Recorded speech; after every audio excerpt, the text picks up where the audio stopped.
दृढ़ विश्वास एक ऐसी ताकत है जिससे हम हमारी कोई भी इच्छा पूर्ण कर सकते हैं। अगर हमारा विश्वास कमजोर है तो हम अपनी किस्मत को दोष देना शुरू कर देते हैं। जब किसी की कोई इच्छा पूर्ण नहीं होती तो वह किस्मत को कोसता है। मेरी किस्मत ही ऐसी है कि मेरी कोई इच्छा पूर्ण नहीं होती। मैं लाख कोशिश करूं लेकिन मेरी इच्छा पूर्ण नहीं होगी। धीरे धीरे वो व्यक्ति भगवान को दोष देना शुरू कर देता है। भगवान ने मेरी किस्मत ही ऐसी बनाई है कि मेरी कोई इच्छा पूर्ण नहीं होती। अक्सर ऐसा ही होता है, आपको कभी न कभी कोई ऐसा व्यक्ति जरूर मिला होगा जो अपनी किस्मत और भगवान को कोसता है, या आप खुद भी ऐसे हो सकते हो। हो सकता है आपकी कोई इच्छा पूर्ण ना हो रही हो, जिस कारण अब आपका भगवान पर से विश्वास उठ गया हो। आज इस वीडियो में मैं आपको आपकी इच्छा पूर्ण करने का एक तरीका बताऊंगा। आपकी इच्छा कैसी भी हो, पूर्ण जरूर होगी। बस आपने वीडियो को ध्यान से सुनना है और जो तरीका मैं बताऊंगा उसी तरीके से आपने काम करना है। लेकिन इससे पहले मैं आपको एक कहानी सुनाता हूं। इस कहानी को ध्यान से सुनना। एक गांव में एक औरत रहती थी। वह घर का सारा काम निपटाकर रोज सुबह मंदिर जाया करती थी और उसका पति अपने काम पर चला जाता था। शाम को जब उस औरत का पति घर लौटता तो अक्सर उसकी पत्नी उसे देखकर बहुत खुश होती थी। जब औरत खुश होती तो पति को बहुत अच्छा लगता था। उसकी पत्नी उसकी बहुत सेवा करती थी और घर का बहुत ध्यान रखती थी। वह रोज सुबह पक्षियों को दाना डालती और पानी का कटोरा भर करके रख देती थी। अब पक्षी भी उसे जानने लगे थे और धीरे धीरे उसके मित्र बनने लगे थे। एक दिन सुबह सुबह पक्षियों के शोर से दोनों की आंख खुल गई। जब दोनों ने बाहर आकर देखा तो वहां एक बड़ा सा पक्षी गिरा हुआ था। पक्षी की बड़ी सी चोंच थी और वह धीमी धीमी सांस ले रहा था।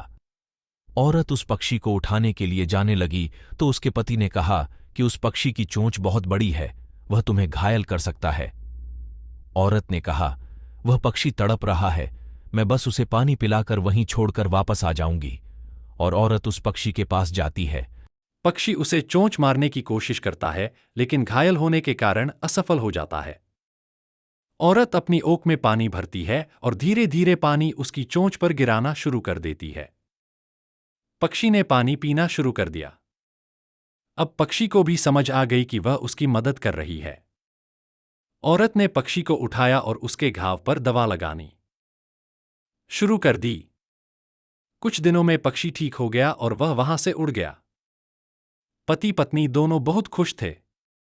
ऐसी ही वक्त बीतता गया। एक दिन रोज की तरह औरत घर का सारा काम निपटा मंदिर चली गई। शाम को औरत का पति घर लौटता है तो उसे अपनी पत्नी दिखाई नहीं देती। वह घर के अंदर जाकर देखता है, लेकिन घर के अंदर भी कोई नहीं था। उसका पति बहुत परेशान हो जाता है और उसे ढूंढने निकल जाता है। वह देखता है कि पहाड़ी के उस पार यहां मंदिर था। वहां गहरी धुंध छाई हुई थी और काले बादल छाए हुए थे। औरत का पति समझ चुका था कि शायद उसकी पत्नी रास्ता भटक गई है। वह अपनी पत्नी को ढूंढने पहाड़ी के उस पार जाता है, लेकिन थक हार कर वापस लौट आता है। वह घर आकर बैठ जाता है और घर को आने वाले रास्ते को एकटक देखता रहता है। कुछ दिन बीत जाते हैं। वह रोज पहाड़ी के उस पार अपनी पत्नी को ढूंढने जाता और थक हार कर वापस लौट आता। उसे पता चलता है कि पहाड़ी की दूसरी तरफ एक नदी है जिसमें उस दिन बहुत बड़ा तूफान आया था, जिस दिन से उसकी पत्नी नहीं लौटी है। सभी ने मान लिया था कि उसकी पत्नी अब कभी लौटकर नहीं आएगी। लेकिन अगली सुबह वह फिर से अपनी पत्नी को ढूंढने निकल जाता है। चलते चलते रास्ते में उसे वह पक्षी मिलता है जो घायल अवस्था में उसकी पत्नी को मिला था। पक्षी उसे देखकर चिल्लाना शुरू कर देता है और धीरे धीरे जमीन पर चलने लगता है। औरत का पति सोचता है कि यह जमीन पर क्यों चल रहा है। वह पक्षी के पीछे पीछे चलना शुरू कर देता है। पक्षी चलते चलते एक पेड़ के पास पहुंच जाता है। औरत का पति देखता है कि उसकी पत्नी वहीं पेड़ के पास बैठी थी। औरत अपने पति को देखकर बहुत खुश होती है। अब इच्छा पूर्ण करने का एक तरीका बताता हूं। आपने बिल्कुल वैसे ही करना है जैसे मैं बता रहा हूं। इस प्रक्रिया को करने के लिए एक एकांत कमरे में चले जाए। कमरे की लाइट बंद कर दें। अब कमरे में किसी भी जगह पर जो भी जगह आपको अच्छी लगे वहां सफेद रंग की चादर बिछा लें और आपने सामने कुछ रंग बिरंगी मोमबत्ती जला लें। चादर पर घुटने टेक कर बैठ जाएं। अब आप अपनी आंखें बंद करके अपनी इच्छा के बारे में सोचें। जब आप अपनी इच्छा के बारे में सोच लेंगे उसके बाद आपने भगवान को याद करना है। भगवान की छवि अपने दिमाग में बना लें। यह छवि पारदर्शी होनी चाहिए। अब आपने सोचना है कि आप एक बहुत बड़ी नदी के किनारे खड़े हो। इस नदी में उतरने के लिए कुछ सीढ़ियां बनी हुई हैं।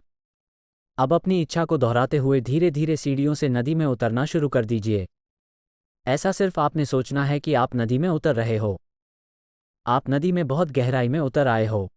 अब आपने रुक जाना है और सोचना है कि आप नदी में उसी तरह से घुटने टेक कर बैठे हैं जिस तरह कर बैठे हैं जिस तरह से आप चादर पर बैठे हैं। अब आपने भगवान की छवि को फिर से अपने दिमाग में बना लेना है और अब अपनी इच्छा को धीरे धीरे शांत मन से कहना है। इस प्रक्रिया को करने के बाद जब आप कमरे से बाहर आएंगे आपको अपने आसपास अपने आप बदलाव होना दिखाई देगा।